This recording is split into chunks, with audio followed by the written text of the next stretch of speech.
Hello students. Today we have learned in a lecture about the feasibility of a business. Okay. Now, today what we will learn? The performance measurement. It means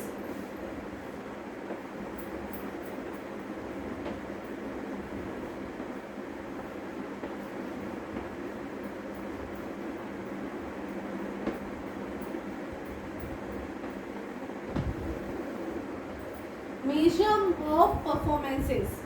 It means कोई भी एक business के लिए कोई भी एक investor के लिए बहुत ज़रूरी है फाइनेंस का मेजरमेंट होना. ठीक है. How we will calculate the business financials, how we will calculate the performance of a business. Okay. तो एक इन्वेस्टर के लिए ये बहुत ज़रूरी होता है.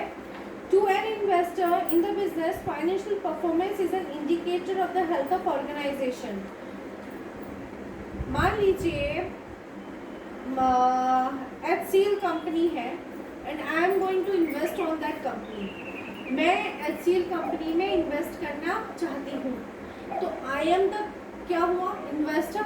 I am the investor. Company कौन सी हुई? HCL.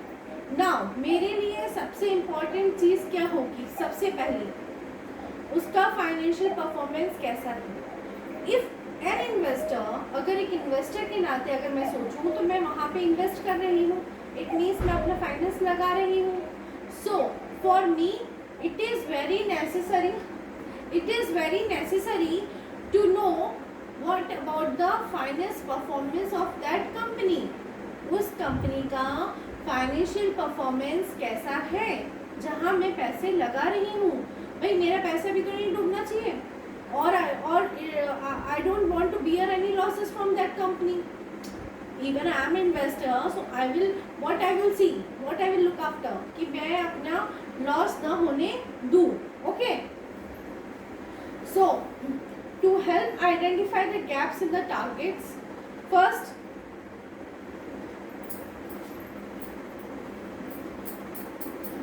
identifying, please note it down students, identifying of targets. The first point. Second is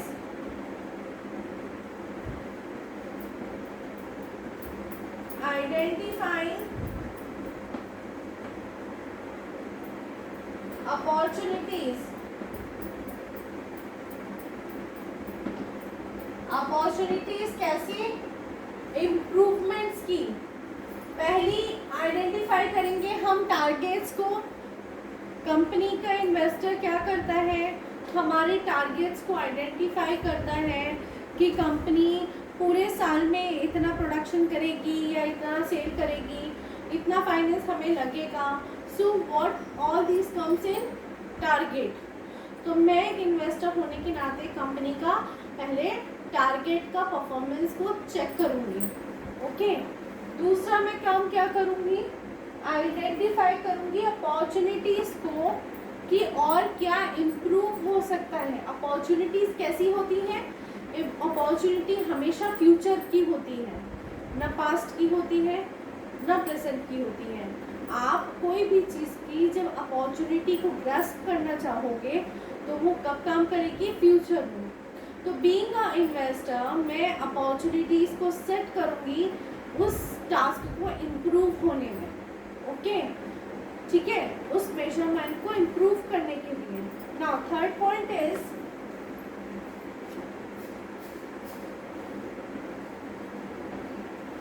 evaluate past and present. ठीक है. मैं बीइंग अ इन्वेस्टर क्या करूँगी? पास्ट को और प्रेजेंट को इवैल्यूएट करूँगी. बिकॉज बिना पास्ट के और बिना प्रेजेंट के इवैल्यूएशन के मैं फ्यूचर की प्लानिंग नहीं कर सकती. और हम क्या नहीं कर सकते? फोरकास्टिंग. ओके. तो कोई भी बिजनेस की फिजिबिलिटी के बाद आप उसका परफॉर्मेंस लेवल कैसे मेजर करोगे?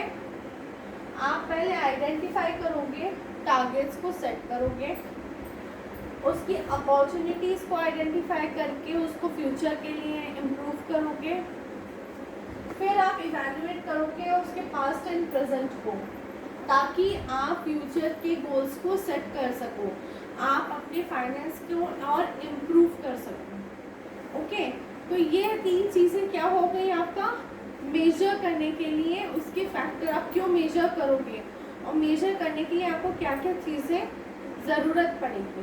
Okay, so this is an indicator of the profitability of the business. The second is the balance sheet, which is an indicator of the turnover. सारी चीज़ें होने के बाद ये सबसे फाइनल चीज़ जो एक इंडिकेटर एक इन्वेस्टर सर्च आउट करता है वो क्या करता है, बैलेंस शीट।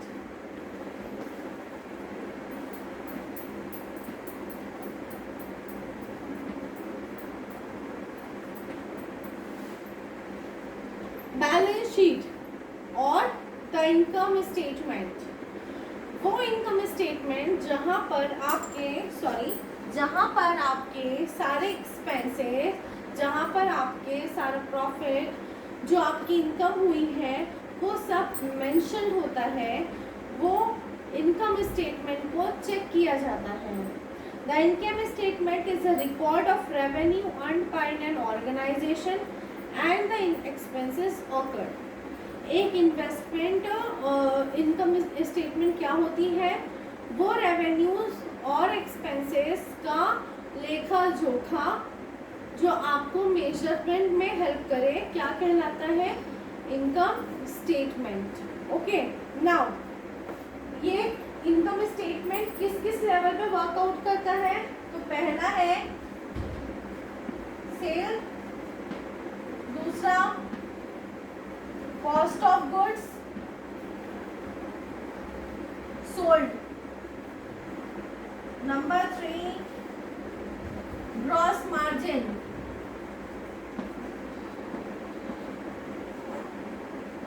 ठीक है, number 4 operating expenses, number 5 net profit. So एक कॉस्ट स्टेटमेंट, इनकम स्टेटमेंट क्या क्या कंपोनेंट्स कैरी करता है, sales, cost of goods sold, gross margin, operating expenses और नेट प्रॉफिट। तो सेल्स क्या हुआ, कोई भी बिजनेस जिसमें आपकी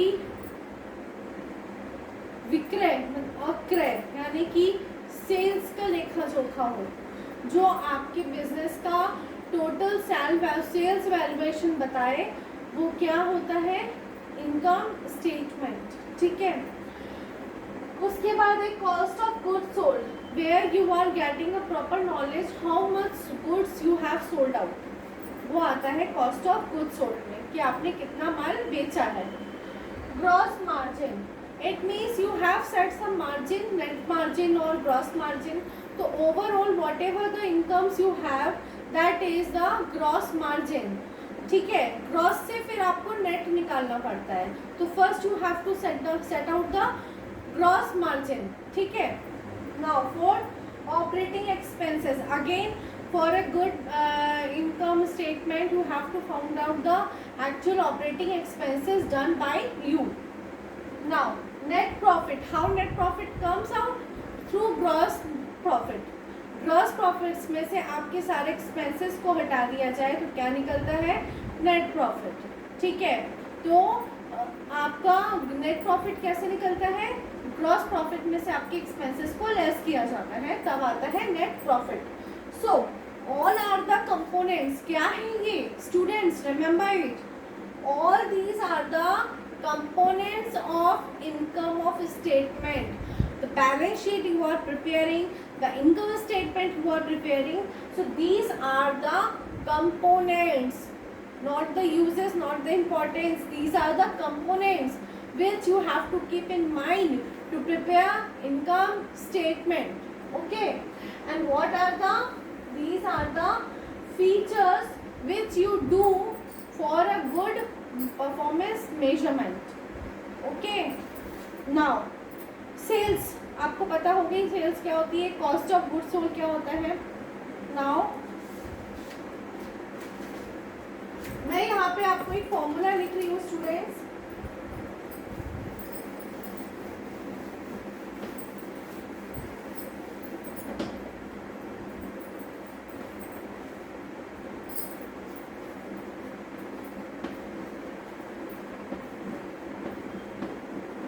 ग्रॉस प्रॉफिट निकलता कैसे है, equals to net sales minus COGS. मतलब क्या हुआ, COGS का cost of goods sold, net sales minus cost of goods sold, it means your gross profit. आपको टोटल कितना प्रॉफिट हुआ, and how net profit is comes out. Net profit आता है gross profit minus your all expenses whatever you have done. Okay, now number 2 is balance sheet. Balance sheet में क्या होता है, आपके सारे fixed assets, long term assets, liabilities, जब ये सारा कैलकुलेशन हो जाता है तो ये सारे कैलकुलेशन किस में करते हैं, बैलेंस शीट में. तो बैलेंस शीट आपको आइडेंटिफाई कराती है आपका एक्चुअल कंपनी का क्या डेटा रहा, what you have a fund, what you have your fund in loss, what you have fund in profit. So income statement and balance sheet are the measures of your performance. Students ध्यान से सुनो, कोई भी business को performance को major करने के लिए 2 तरीके होते हैं. पहला, to prepare the income of statement, दूसरा प्रिपेयर बैलेंस शीट. स्टेटमेंट और इनकम ऑफ स्टेटमेंट बनाने के लिए हमें क्या क्या तैयार करना पड़ता है, सेल्स निकालना पड़ता है, cost of goods sold, gross margin, operating expenses, net profit. ये सारा हमें कंपोनेंट्स को ध्यान में रख के इनकम स्टेटमेंट बनाना पड़ता है. बैलेंस शीट बनाने के लिए हमें क्या क्या करना पड़ता है, आपकी करंट एसेट्स, लायबिलिटीज, आपके other expenses, current expenses, sorry, ये सब आपको ध्यान में रखना पड़ता है बैलेंस शीट को बनाने के लिए. अब आता है financial dimensions of retailer. Financial dimensions क्या होते हैं एक रिटेलर के लिए, financial aspects of operating management, emphasis on profit planning, assets management, budgeting and resource allocation. कोई भी बिजनेस के सेटअप के बाद उसके क्या क्या फाइनेंस के डायमेंशंस होते हैं, आप किस किस लेवल पे अपना फाइनेंस को डिसाइड करते हो. पहला कि आपका ऑपरेटिंग मैनेजमेंट्स क्या क्या रहेंगे, दूसरा आपका प्रॉफिट प्लानिंग कैसी रहेगी, तीसरा आपका एसेट मैनेजमेंट कैसा रहेगा, whatever the capital assets you are having और the normal assets you are having, budgeting कैसी रहेगी, और रिसोर्सेज का एलोकेशन आप प्रॉपर तरीके से कर पा रहे हैं या नहीं, ये आपका जानना बहुत ज़रूरी है. तो ये सारे फैक्टर्स कंपोनेंट्स किस में आते हैं, डायमेंशंस में. ये डायमेंशंस क्रिएट करते हैं कि आपको कैसे फाइनेंस करना है और फाइनेंस को करने में क्या क्या चीज़ों का ध्यान रखना है. Okay, next, profit planning. Profit and loss statement is a summary of retailer revenues and expenses over a given period of time, usually a month, quarter or a year. Let's see a firm review. It's all overview in specific revenues of cost of similar periods. Okay, fine. आपको आपकी profit planning करनी होगी. कोई भी business को जब dimensions clear हो जाते हैं उसके बाद हम क्या करते हैं, हमारी प्रॉफिट का प्लानिंग करते हैं. प्रॉफिट प्लानिंग के लिए आपको इन सब की ज़रूरत पड़ती है. हमें तो पता होना चाहिए ना कि हमारा कैलकुलेशन निकल के कहाँ से आएगा, हमारा बिजनेस का फैक्टर्स क्या क्या हैं, हमने अभी तक अर्न किया है, हमने कितना लॉस किया है, हमने इनकम स्टेटमेंट बनाई है तो हमारा ग्रॉस प्रॉफिट कितना निकला है, नेट प्रॉफिट कितना निकला है, मार्जिन्स क्या सेट हुए हैं.